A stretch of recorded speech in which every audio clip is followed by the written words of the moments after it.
মোৰ ছাত্ৰ ছাত্ৰীসকল পোনপ্ৰথমে মোৰ ইউটিউব চেনেলটোলৈ তোমালোকক স্বাগতম জনাইছোঁ। আজি আমি শিকিম ক্লাছ 8 সায়েন্স অধ্যায় 8 বিদ্যুৎ প্ৰবাহৰ ৰাসায়নিক ক্ৰিয়া। ইয়াৰ অনুশীলনীৰ সকলো প্ৰশ্নৰ বিষয়ে আলোচনা কৰিম। এই অনুশীলনীৰ সকলো প্ৰশ্নৰ বিষয়ে আলোচনা কৰিম আৰু লগতে অতিৰিক্ত এমচিকিউৰ বিষয়ে আলোচনা কৰিম, য'ৰ পৰা তোমালোকৰ পৰীক্ষাত আহে। গতিকে তোমালোকে ভিডিঅ'টো শেষলৈকে চাবা। অনুশীলনী 1 নম্বৰ প্ৰশ্নটো আছে খালী ঠাই পূৰ কৰা। ইয়াত আছে বিদ্যুৎ পৰিবহন কৰা বেছিভাগ জুলীয়া পদাৰ্থই ডেশ ডেশ আৰু ডেশৰ দ্ৰব্য। এই এনসাৰটো আমি লিখিম, ইয়াত লিখিম এচিড, ইয়াত লিখিম ক্ষাৰ আৰু ইয়াত লিখিম লৱণ। বিদ্যুৎ পৰিবহন কৰা বেছিভাগ জুলীয়া পদাৰ্থই এচিড, ক্ষাৰ আৰু লৱণৰ দ্ৰব্য। এইটো হ'ল এ নম্বৰ প্ৰশ্ন। বি নম্বৰত আছে দ্ৰব্য এটাৰ মাজেৰে প্ৰবাহিত হোৱা বিদ্যুতে ডেশ ক্ৰিয়াৰ সৃষ্টি কৰে। ইয়াত লিখিম আমি ৰাসায়নিক। দ্ৰব্য এটাৰ মাজেৰে প্ৰবাহিত হোৱা বিদ্যুতে ৰাসায়নিক ক্ৰিয়াৰ সৃষ্টি কৰে। এইটো হ'ল বি নম্বৰৰ এনসাৰ।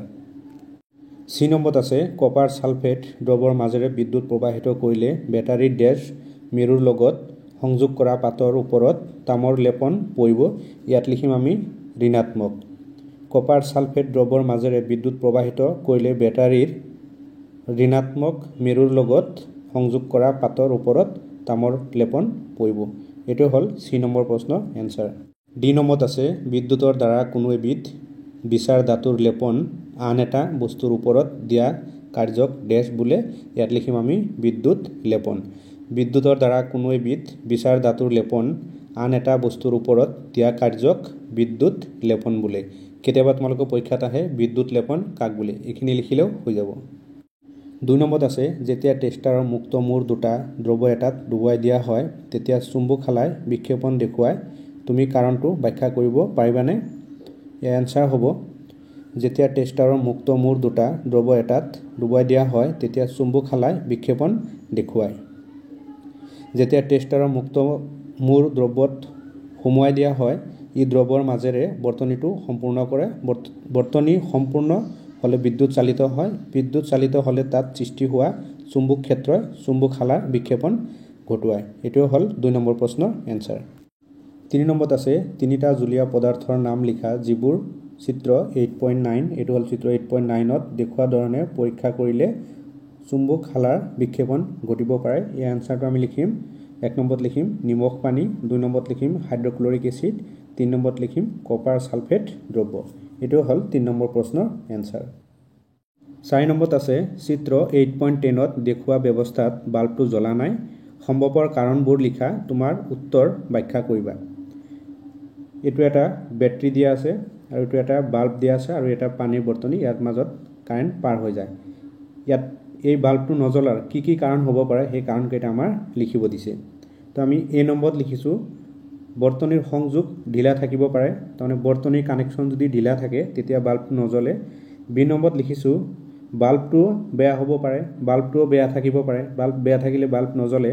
চি নম্বৰত লিখিছোঁ বেটাৰীটো বেয়া হ'ব পাৰে, বেটাৰীও বেয়া থাকিব পাৰে। এই বেটাৰী যদি বেয়া থাকে এই বেটাৰী বেয়া হৈ থাকিলেও বাল্ব নজ্বলে। ডি নম্বৰত লিখিলোঁ পাত্ৰৰ তৰলটো বিদ্যুৎ বিশ্লেষণ হ'ব পাৰে, পাত্ৰৰ তৰলটো বিদ্যুৎ বিশ্লেষণ নহ'ব পাৰে। এইটো হ'ল 4 নম্বৰ প্ৰশ্নৰ এনসাৰ। 5 নম্বৰত আছে এ আৰু বি বুলি চিনাক্ত দুটা জুলীয়া পদাৰ্থৰ পৰিবাহিতা পৰীক্ষা কৰিবলৈ এটা টেষ্টাৰ ব্যৱহাৰ কৰা হৈছে। দেখা গ'ল যে জুলীয়া পদাৰ্থ এৰ ক্ষেত্ৰত বাল্বটো উজ্জ্বলকৈ জ্বলিছে, আনহাতে বিৰ ক্ষেত্ৰত ই নিষ্প্ৰভা। তুমি সিদ্ধান্ত ল'বা যে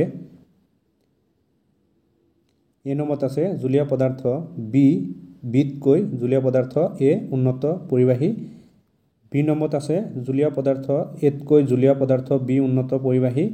চি নম্বৰত আছে দুয়োটা জুলীয় পদাৰ্থ সম্ভৱভাৱে পৰিবাহী আৰু ডিত আছে জুলীয় পদাৰ্থ পৰিবাহী গুণ এনেধৰণে তুলনা কৰিব নোৱাৰি। ইয়াৰ শুদ্ধ উত্তৰটো হ'ব অপশ্যন এ, জুলীয় পদাৰ্থ বিতকৈ জুলীয় পদাৰ্থ এ উন্নত পৰিবাহী। এইটোৱে হ'ল 5 নম্বৰ প্ৰশ্নৰ এনসাৰ। 6 নম্বৰত আছে বিশুদ্ধ পানীয়ে বিদ্যুৎ পৰিবহন কৰেনে? যদি নকৰে তেন্তে ইয়াক পৰিবাহী কৰিবলৈ আমি কি কৰিব পাৰোঁ? এই এনসাৰটো লিখিম আমি যে বিশুদ্ধ পানীয়ে বিদ্যুৎ পৰিবহন নকৰে। ইয়াক পৰিবাহী কৰিবলৈ আমি বিশুদ্ধ পানীৰ লগত লৱণ, এচিড বা ক্ষাৰক মিহলি কৰিব লাগিব। এইটো হ'ল 6 নম্বৰ প্ৰশ্নৰ এনসাৰ। 7 নম্বৰত আছে অগ্নিকাণ্ডত অগ্নি নিৰ্বাপক জোৱানসকলে পানীৰ নল খোলাৰ আগতে সেই ঠাইখিনিৰ বিদ্যুৎ যোগান বন্ধ কৰি দিয়ে। তেওঁলোকে এনে কিয় কৰে ব্যাখ্যা কৰা। এই এনসাৰটো আমি লিখিম অগ্নি নিৰ্বাপক কাৰ্যত ব্যৱহাৰ কৰা পানী বিশুদ্ধ নহয়। ইয়াত লৱণ মিশ্ৰিত হৈ থাকে, ফলত ই পৰিবাহী হয়। যদি এই পানী বিদ্যুৎ চালিত হৈ থকা তাৰত পৰে তেন্তে পানীৰ মাজেদি বিদ্যুৎ চালিত হৈ বিজুলী ঘটিব। সেইবাবে অগ্নিকাণ্ডত অগ্নি নিৰ্বাপক জোৱানসকলে পানীৰ নল খোলাৰ আগতে সেই ঠাইখিনিৰ বিদ্যুৎ যোগান বন্ধ কৰি দিয়ে। এইটো হ'ল ইয়াৰ এনসাৰ। 8 নম্বৰত আছে উপকূলীয় অঞ্চলত থকা শিশু এটিয়ে তেওঁৰ টেষ্টাৰৰ সহায়ত খোৱা পানী আৰু সাগৰৰ পানী পৰীক্ষা কৰিলে। তেওঁ দেখিলে যে সাগৰৰ পানীৰ ক্ষেত্ৰত চুম্বক শালাৰ অধিক বিক্ষেপণ হৈছে। কাৰণটো ব্যাখ্যা কৰিব পাৰিবানে? ইয়াৰ এনসাৰটো আমি লিখিম যে সাগৰৰ পানীত খোৱা পানীতকৈ অধিক লৱণ দ্ৰৱীভূত হৈ থাকে, গতিকে ই বেছি বিদ্যুৎ পৰিবাহিত হয়। সেইবাবে সাগৰৰ পানীৰ ক্ষেত্ৰত চুম্বক শালাৰ অধিক বিক্ষেপণ হয়। 9 নম্বৰত আছে ধাৰাসাৰ বৰষুণৰ সময়ত বিজুলী মিস্ত্ৰী এজনে ঘৰৰ বাহিৰত বৈদ্যুতিক মেৰামতি কাম কৰাটো তেওঁৰ বাবে নিৰাপদ নে ব্যাখ্যা কৰা। ইয়াৰ এনসাৰটো আমি লিখিম ধাৰাসাৰ বৰষুণৰ সময়ত বিজুলী মিস্ত্ৰী এজনে ঘৰৰ বাহিৰত বৈদ্যুতিক মেৰামতি কাম কৰাটো তেওঁৰ বাবে নিৰাপদ নহয়, কাৰণ বৰষুণৰ পানীত অম্ল মিহলি হৈ থাকে, গতিকে এই পানী বিদ্যুৎ পৰিবাহী হয়। কাম কৰি থাকিলে বিদ্যুৎ প্ৰবাহিত হৈ মিস্ত্ৰীগৰাকীৰ মৃত্যু হ'ব পাৰে। 10 নম্বৰত আছে প্ৰহেলিকাই শুনিছিল যে বৰষুণৰ পানী পাতিত পানীৰ নিচিনাই ভাল, গতিকে তাই পৰিষ্কাৰ কাঁচৰ গ্লাছ এটাত অলপ বৰষুণৰ পানী সংগ্ৰহ কৰিলে আৰু টেষ্টাৰে ইয়াক পৰীক্ষা কৰিলে। তাই কম্পাছ শলাৰ বিক্ষেপণ দেখি বিস্ময় মানিলে। কাৰণবোৰ কি হ'ব পাৰে? এই এনসাৰ হ'ব বৰষুণৰ পানী পাতিত পানীৰ নিচিনাই ভাল যদিও ইয়াত বায়ুমণ্ডলত থকা গেছ দ্ৰৱীভূত কৰি কিছু আম্লিক হৈ পৰে, গতিকে ই বিদ্যুৎ পৰিবাহী হয়। গতিকে টেষ্টাৰেৰে পৰীক্ষা কৰি চাই প্ৰহেলিকাই টেষ্টাৰৰ কম্পাছ শলাৰ বিক্ষেপণ দেখিব। এইটো হ'ল 10 নম্বৰ প্ৰশ্নৰ এনসাৰ। 11 নম্বৰত আছে তোমাৰ চাৰিওপিনে বিদ্যুৎ লেপন বিশিষ্ট বস্তুবোৰৰ এখন তালিকা প্ৰস্তুত কৰা। এই এনসাৰটো আমি লিখিম আমাৰ চাৰিওপিনে বিদ্যুৎ লেপন বিশিষ্ট বস্তুবোৰৰ নাম হ'ল এত আছে কম দামী অলংকাৰবোৰ, বিত আছে দৰ্জা খিৰিকীৰ হেণ্ডেলবোৰ, চিত আছে বাথৰুম পাকঘৰ আদি টেপবোৰ, ডিত আছে গেছ বাৰ্ণাৰ আৰু ৰন্ধা বাচন বৰ্তন তলিবোৰ, ইত আছে ঘৰৰ ছালৰ টিনপাতবোৰ, এফত আছে তলা চাবি আদি। এইটো হ'ল 11 নম্বৰ প্ৰশ্নৰ এনসাৰ। 12 নম্বৰত আছে ক্ৰিয়াকলাপ 8.7ত তুমি দেখা প্ৰক্ৰিয়াটোৰ তাম শুদ্ধ কৰা হয়। বিশুদ্ধ তামৰ মিহি পাত এখন আৰু অশোধিত তামৰ শকত দণ্ড এডাল তৰি দ্বাৰা ৰূপে লোৱা হয়। অশুদ্ধ দণ্ডৰ মিহি পাতখন তাম স্থানান্তৰ কৰিব খোজা হৈছে। বেটাৰীৰ ধনাত্মক মেৰুৰ কোনডাল তৰি দ্বাৰা সংযোগ কৰাটো উচিত আৰু কিয়? এই এনসাৰটো লিখিম আমি বেটাৰীৰ ঋণাত্মক মেৰুৰ লগত অশুদ্ধ তামৰ পাতখন সংযোগ কৰিব লাগিব, কাৰণ অশুদ্ধ তামৰ ঋণাত্মক তৰিদ্বাৰত বিশুদ্ধ তামৰ আয়ন কপাৰ ছালফেট দ্ৰব্যৰ মাজেদি কপাৰ আয়ন হিচাপে আহি জমা হ'ব। এইটো হ'ল 12 নম্বৰ প্ৰশ্নৰ এনসাৰ। কিছুমান ইম্পৰ্টেণ্ট MCQ বিষয়ে আলোচনা কৰিম। 1 নম্বৰত আছে বিদ্যুতৰ সঁজুলিবোৰ বাহিৰৰ অংশ কিহেৰে তৈয়াৰী। অপশ্যন এত আছে পৰিবাহীৰে, অপশ্যন বিত আছে অপৰিবাহীৰে, অপশ্যন চিত আছে ওপৰৰ এটাও নহয়। ইয়াৰ শুদ্ধ উত্তৰটো হ'ব অপশ্যন বি অপৰিবাহীৰে। 2 নম্বৰত আছে পৰিবাহী আৰু অপৰিবাহী পদাৰ্থবোৰ। অপশ্যন এত আছে কঠিন, অপশ্যন বিত আছে পাতল, অপশ্যন চিত আছে বৰ পাতল। ইয়াৰ শুদ্ধ উত্তৰটো হ'ব অপশ্যন এ কঠিন। 3 নম্বৰত আছে তলৰ কোনটো বস্তুত বিদ্যুৎ প্ৰভাৱিত হয়।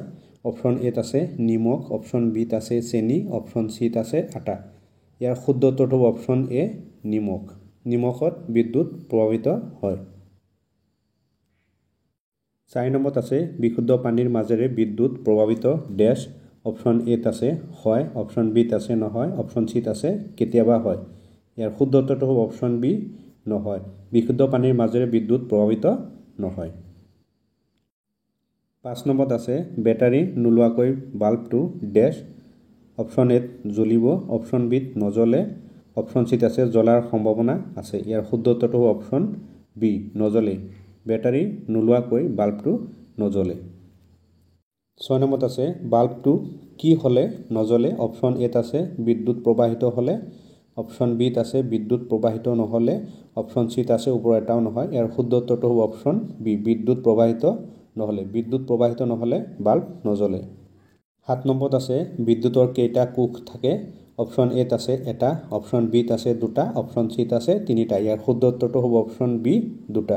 বিদ্যুতৰ দুটা কোষ থাকে। 8 নম্বৰত আছে এলইডিৰ কেইডাল তাৰ সংযোগ কৰা থাকে।